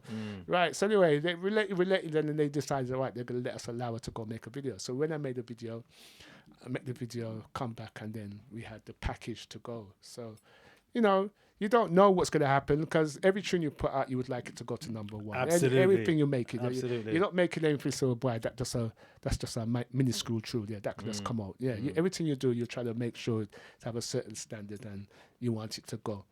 So yeah, we put out the tune, and it's a come, and then what happened? You know, they're trying to get it into the charts, and it's coming slowly, but it needs some form of push or something, right? You know, and the video wasn't being played yet on MTV or then whatever. So anyway, we must have pushed Ireland, and they might try, but I'm not sure even if they believe at the time, but you know, they might try and make it work. And then what happened? They must have got a spot to. We're going to get, as far as we heard, they're going to show the video on Top of the Pops. Right. So anyway, the night instead of going to show the video on Top of the Pops, we watched Top of the Pops Star, right? And then if you remember, say in England at the time, you used to have Top of the Pops, and then straight after Top of the Pops, you had EastEnders. Right. So what happened? You have people tuning in who are not going to watch Top of the Pops. They're tuning in to watch EastEnders. Right. Yeah, so I'm watching Top of the Pops, and the whole of Top of the Pops play style. When it reached like 7:25, I thought, well, then now play the video. Sure. Yeah. EastEnders soon start. Yeah. EastEnders soon start. So I get up to walk out the room, and as I get out to walk out the room, I hear Don't Turn Around start, and I look around the room and think, where that come from? And when I turned back and look at the TV, you saw the credits of Top of the Pops finishing behind the video of Don't Turn Around. No way. Right? But what happened? Yeah. For some reason, I think it was just because the amount of people that must have turned on at that time waiting for EastEnders now, and everybody saw us. You know, the video of Don't Turn Around. Of course, because you got to remember, EastEnders is the flagship show. Exactly. And they're playing your tune on the tail end. Yeah, on the tail end. Yeah. And by the next week's start, it jumped into the top 40. And then all of a sudden, it was like, scene, right. We reached the top 40. Once you reach the top 40 now, then it becomes serious. Because that's how it was, you know. You could get to 60. Yeah. You could go to 70 in the British charts. So it's like top 40, the benchmark. You need to get in top 40. In then time, you have to cross the 40 barrier. Right. Once you cross the 40 barrier, then you're kind of in there. Okay. And then serious people start talking. I say, well, right. Well, now we can start working because you reached that point there. And from they showed the video, it kind of just made the tune jump. And then, you know, bit by bit. I mean, none of us thought that the tune would have gone to number one. So the week where it strike number one, I remember just lying on my bed and go, wow. Number Wow. one in the UK. Number in the UK star. Yeah.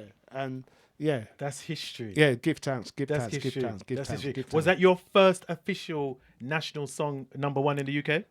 No, we never had a number one. You know, never had a number one before that. No, and that was the first one. Yeah, that was the first one. I mean, that's not something that everybody achieves. You know, no, of course they don't. You have enough big artists. You know, put out tunes that got to number 5. Yeah, and it's tunes that we all know, but you know, when you look at it officially, it never went to number one. Yeah. So yeah, when we see that, I mean, just remember Maxi Priest had a tune that went to number one in America. Yeah, you understand me. Yeah. So it just shows, you know, that those seeds that were sown in those early days, and give the inspiration for man and man stand up and say, well, you know what, if them man can do it, then let me try something because it can be done.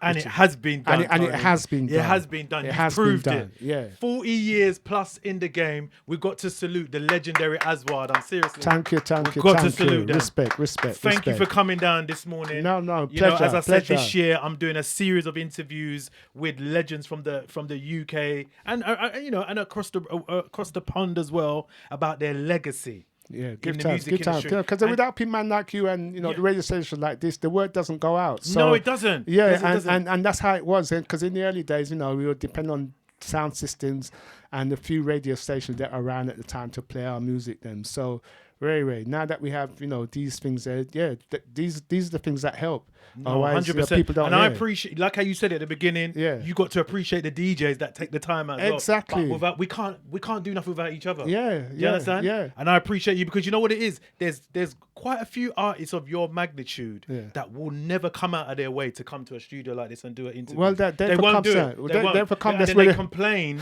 that the youngsters are changing the story and the narratives. But if they don't tell the stories, exactly, how are the youngsters gonna know? Exactly. So you can't moan at the youngsters because they don't know something. No, exactly. Or they're giving the wrong information. Yeah, this is where the real heart of the music and the heart 100% is the places like this. No, I appreciate it. Yeah. And the reason why I appreciate it so much, because the thing is, when you do your TV interviews, obviously you're limited to 7 minutes. Yeah.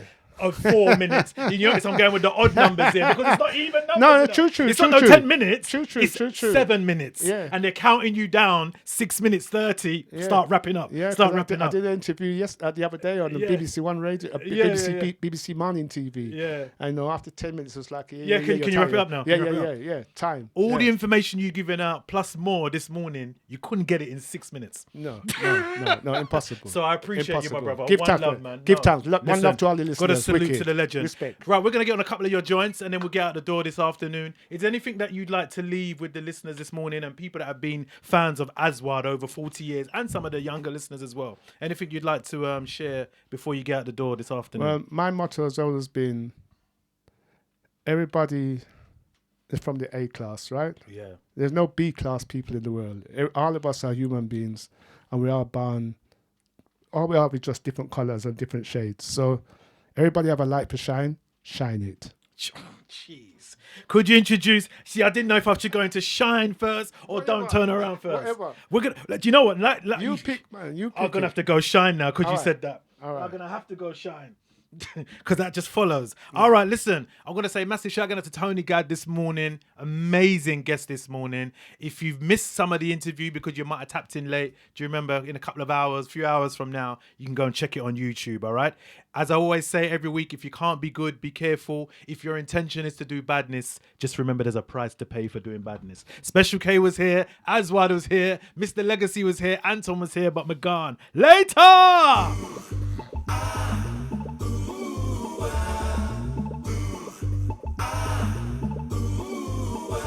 Come on and shine, shine like a star, shining so bright, like the star that you are. Oh, shine into the future, spreading your light wherever you are.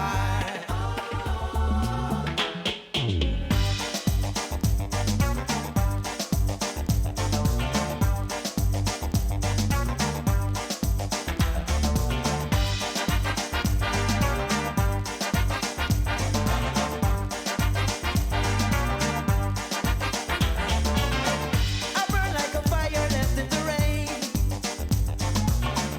As I run the race, oh yes, I feel the pain. From the resistance, I'm feeling the strain.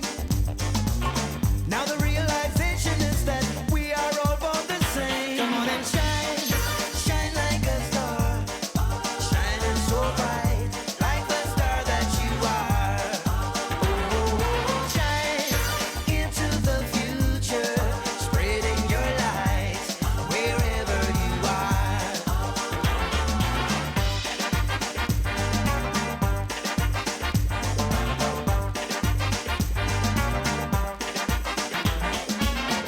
I reach for the moon and I reach for the stars.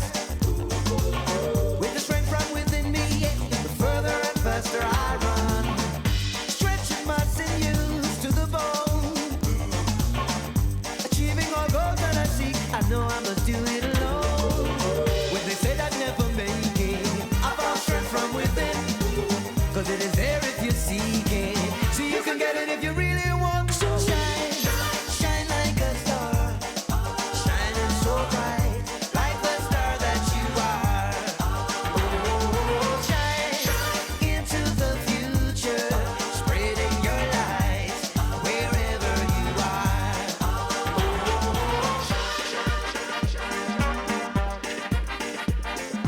Shine, shine your light. Shine, shine your light. Just about in the bed. Not even the warrior. Call it a destroyer. You bang, simply the best. Nobody like can touch that. Name first, kiss it, say. Nobody like can catch me. Moving like lightning with more energy. Shine, shine your light. Just about in the bed. Shine, shine your light. Just about in the bed. In my flow like a butterfly, the earthling man. Yes, me a jackpot, calling Jackson. The crowd is roaring, hearing my story. Walking on the field, them are the champions they win. When they say that never make it, I found strength from within. Cause it is there if you seek it. So you can get it if you really want to. Shine like a star, shining so bright, like the star that you are. Oh, shine into the future, spreading your light wherever you are. Come on and shine, shine like a star, shining so bright, like the star that you are. Oh, shine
Station in the UK, you know it's Just Cool Radio Station, the biggest, baddest radio station in the UK, bringing the message to the nation. This is Trailblazer, and it's a fun day. Once upon a time, in the cozy Just Cool Radio studio, where the beats were always bumping and the vibes were always cool, lived a tiny kitten named Bop. Bop was the pet star of JUSCOOLRADIO.com, and she loved nothing more than snuggling up next to her owner, Anton Too Bad DJ, after a long day of spinning tunes. One fateful night, after a particularly groovy radio show hosted by Glam Chat Nads and featuring a special guest MC, Bop found herself alone in the studio, surrounded by all the equipment that made her owner's beats come to life. Mesmerized by the blinking lights and shiny buttons, Bop couldn't resist exploring the DJ controls. Just as Bop was about to give up on her DJ dreams and curl up for a catnap, two unlikely friends burst into the studio. King Trunks, the big, friendly elephant, and Snakey, the sneaky snake with a mischievous glint in her eye. Together, they introduced Bop to the secret world of the Joe School studio with a catchy rap song that had Bop bouncing to the beat. But their fun was interrupted when King Trunks suddenly had to attend to an urgent matter, blowing his nose and using the restroom. Left alone with Snakey, Bop soon realized that not all the creatures in the studio were as friendly as King Trunks. Snakey, with her sly smile, tried to trick Bop into handing over the spare key to the DJ equipment. "You see, dear Bop," Snakey whispered, "there's a magic key hidden in my belly that makes the DJ equipment work perfectly. All you have to do is crawl in and fetch it." Bop hesitated, unsure of Snakey's intentions. But before she could make a decision, King Trunks returned with a mighty trumpet, sending Snakey slithering away in fear. With a swift stomp and a gentle trunk lift, King Trunks banished Snakey from the studio, ensuring Bop's safety. As Anton returned to the studio, unaware of the nighttime adventure that had unfolded, Bop felt a sense of relief and gratitude towards her newfound friends. With a contented purr and a sleepy meow, Bop curled up next to Anton, feeling safe and loved. And as the stars twinkled outside the studio window, King Trunks leaned in close to Bop and whispered, "As long as you are in the Just Cool Radio kingdom, you are safe." With a happy heart, Bop drifted off to sleep, knowing that she was surrounded by friends who would always watch over her. And so in the magical world of Just Cool Radio, where pet toys come to life and adventures await, Bop's first night in the studio became a tale of friendship, bravery, and the power of music to Just Cool Radio, disturbing the silence. Everybody turn it up loud, loud, loud. Just Cool Radio, Madina. Hey, it's your island diva Aisha Davis, and you're in tune to Just Cool Radio, disturbing the silence, catching the eye of many. It was only in my head, me and you in our bed was just an illusion. I am alive today because later. My name is Philomena. I live in South London. I'm a mom, wife, and I survived breast cancer. I was devastated when my breast screening and further tests showed I had breast cancer. After 6 tough months of treatment and surgery, I am back, living life again. Black women, please hear me. We are twice as likely to get a late breast cancer diagnosis, therefore less likely to survive. But we can turn this around. Self-examine your breast, and for those of us aged 50 to 71, attend your breast screening every 3 years. Maybe you ignored your screening letter, or you need to reschedule your appointment. Whatever your situation, take action today. Search London Breast Screening online or call 0203 758 2024. Attend your breast screening and take charge of your health. 1 in 12 black men will die from prostate cancer, a shocking fact that we can help change by increasing early diagnosis. My name is Dean. I'm from South London, a DJ and record label owner, but most importantly, a son, brother, uncle, and friend. Prostate cancer is having a devastating impact on our families and our communities. That's why I went to my GP and asked for a PSA blood test to check my risk of prostate cancer. The nurse took blood from my arm, and within a few weeks, I was told everything looks fine. Brothers, please do the same. Our health is the real wealth. Prostate cancer has no symptoms in its early stages, so a PSA blood test can help pick up the disease early. Early diagnosis of cancer means much better survival rates. and I want to see more of our people surviving cancer. What will it take for you to get checked?